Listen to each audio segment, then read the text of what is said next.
are used to give you guidance. It can come from many different places.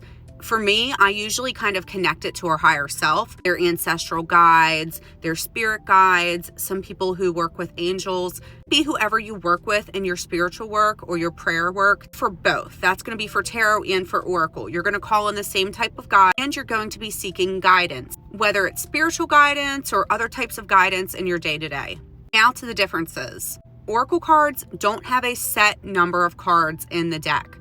Tarot cards that follow a basic tarot card structure are going to have a set number of cards in the deck. And then oracle cards have their own number. They might be 50, they might be 100, up to however many you wanted to add to the deck. So one of the main differences is having a set number of cards versus not having a set number of cards. Tarot cards is a set number of cards. Oracle cards are not a set number of cards. So the other main difference is going to be the way the cards are read.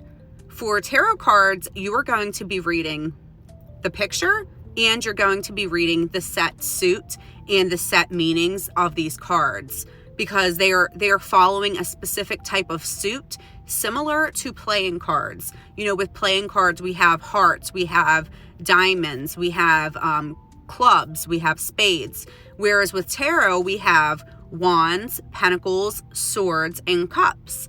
Some people will do tarot readings with traditional playing cards, but again, tarot has those specific parameters, whereas oracle cards do not have those parameters. There are no suits typically in oracle cards.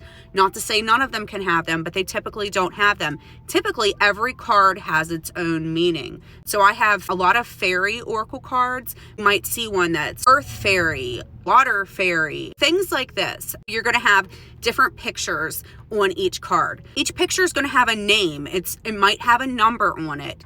And then usually they come with a little booklet with corresponding meanings. Sometimes these meanings work well for the practitioner. Some practitioners want to learn every meaning top to bottom in every deck, all the traditional tarot meanings. If that works for you, great. For me, I need something that works intuitively. So when I read tarot, I don't memorize the books of what the tarot books say. I will glance through them from time to time. I have read many of them, but I read off of the pictures and off of the suits. And I could do a whole other video about how to read the suits and pictures of tarot. But for me, tarot is a little more in depth. I feel like oracle cards are easier to learn on because you're only learning off of the picture. Once you get away from like reading the